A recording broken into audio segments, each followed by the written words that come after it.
بنی آدم آزائے یک پکر ہیں کہ در آفرینش ز یک گوہر ہیں. چوزوی بے درد آورد روزگار دگر اوزوا ہارا نماند قرار. تو قز محنت دگراں بے غمی نہ شاید کہ نامت نہند آدمی. یہ سعدی شیرازی کے الفاظ ہیں اور آج کے ہمارے موضوع کی بنیاد بھی یہی ہے، انسانیت کی وحدت، دکھ درد میں ایک دوسرے کا ساتھ دینا.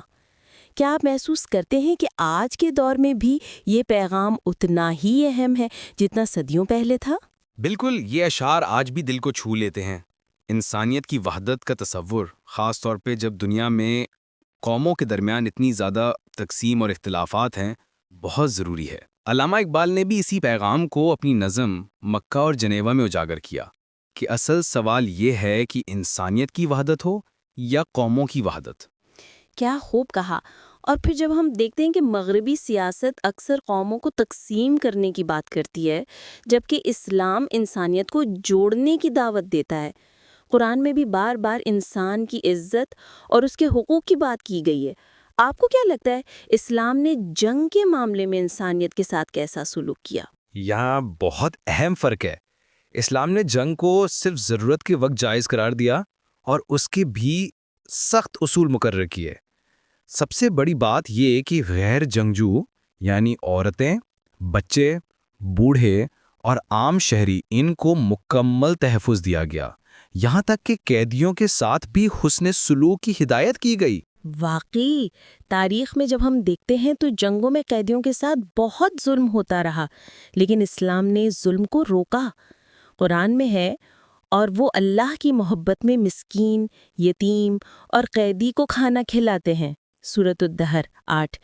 یہاں قیدیوں کو بھی اتنی عزت دی گئی کہ ان کے کھانے پینے کا خیال رکھا جائے.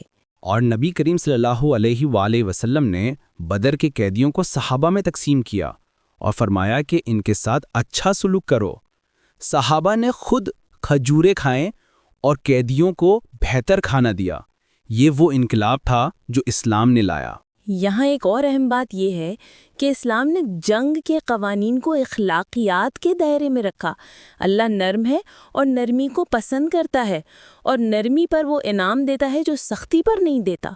یعنی جنگ بھی ہو تو اس میں بھی اخلاقیات اور انسانیت کا دامن ہاتھ سے نہ چھوڑا جائے. بالکل. اور یہ بھی یاد رکھنا چاہیے کہ اسلام میں جنگ کا مقصد کبھی بھی مذہب کی بنیاد پر کسی کو مجبور کرنا نہیں ہے.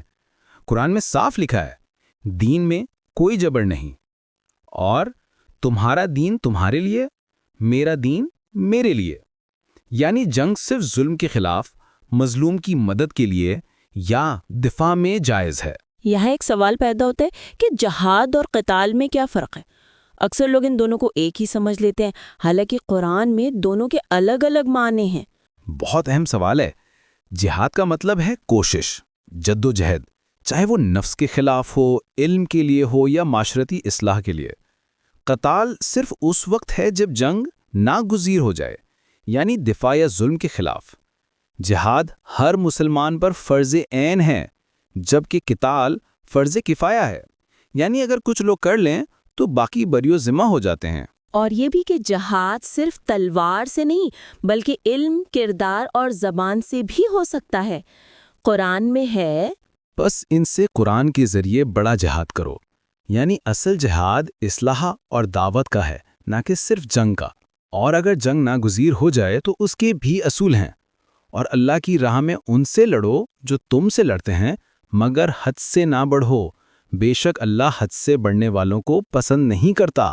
یعنی دشمنی میں بھی انصاف اور رحم کا دامن نہ چھوڑو. یہاں ایک اور پہلو بھی ہے. اسلام نے ہمیشہ جنگ کو آخری حل قرار دیا. نبی کریم صلی اللہ علیہ وآلہ وسلم نے فرمایا، دشمن سے ملاقات کی آرزو نہ کرو، اللہ سے سلامتی مانگو. یعنی امن اصل اصول ہے، جنگ صرف مجبوری میں. اور اگر جنگ ہو بھی جائے تو اس میں بھی عورتوں، بچوں، بوڑھوں اور غیر جنگجوؤں کو نشانہ بنانا منع ہے. یہاں تک کہ درختوں کو کاٹنا، فصلیں جلانا یا عبادت گاہوں کو نقصان پہنچانا بھی منع ہے. یہ سب سن کر دل کو سکون ملتا ہے کہ اسلام نے جنگ کو بھی انسانیت کے دائرے میں رکھا. اور اگر ہم آج کے دور میں دیکھیں تو بین الاقوامی انسانی قوانین بھی انہی اصولوں پر بنے ہیں جو اسلام نے 1400 سال پہلے دیے۔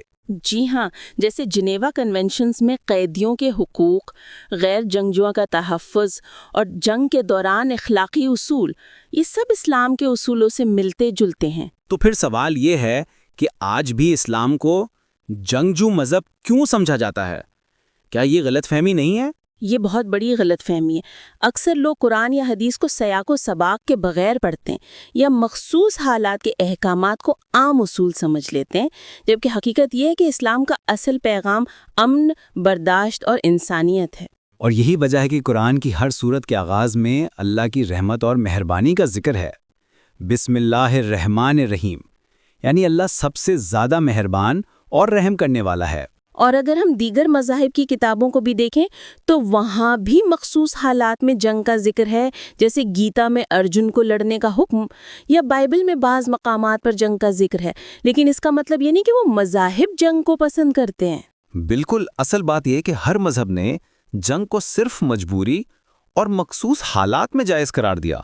اسلام نے بھی یہی کہا، جنگ استثناء ہے، اصل اصول امن ہے، اور جنگ کے بھی 3 بنیادی اصول ہیں۔ نمبر 1 جائز وجہ، نمبر 2 عادل امام، نمبر 3 امکان کامیابی، اور مسلسل جنگ یا جارحیت کی کوئی گنجائش نہیں۔ قرآن کہتا ہے، اور اگر وہ صلح کی طرف مائل ہوں تو تم بھی اس کی طرف مائل ہو جاؤ، یعنی جہاں بھی امن کا موقع ملے اسے اختیار کرو۔ تو خلاصہ یہ کہ اسلام نے جنگ کو صرف آخری حل قرار دیا، اس کے بھی سخت اخلاقی اصول مقرر کیے، اور اصل پیغام ہمیشہ امن، برداشت اور انسانیت کا دیا۔ اور اگر ہم آج ان اصولوں کو اپنائیں تو دنیا میں بہت سے مسائل خود بخود حل ہو جائیں گے۔ انسانیت کی وحدت، ایک دوسرے کے دکھ درد کا احساس اور ظلم کے خلاف آواز اٹھانا، یہی اسلام کا اصل پیغام ہے۔ کیا خوبصورت بات کہی آپ نے۔ آج کے اس پرسکون لمحے میں ہم سب کو یہ سوچنا چاہیے کہ ہم اپنی زندگی میں کہاں کہاں انسانیت، امن اور انصاف کو فروغ دے سکتے ہیں۔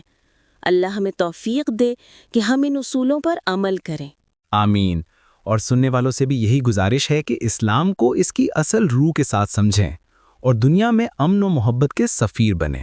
اسی دعا کے ساتھ آج کی گفتگو کو یہیں روکتے ہیں۔ خدا حافظ، اپنا اور دوسروں کا خیال رکھیے۔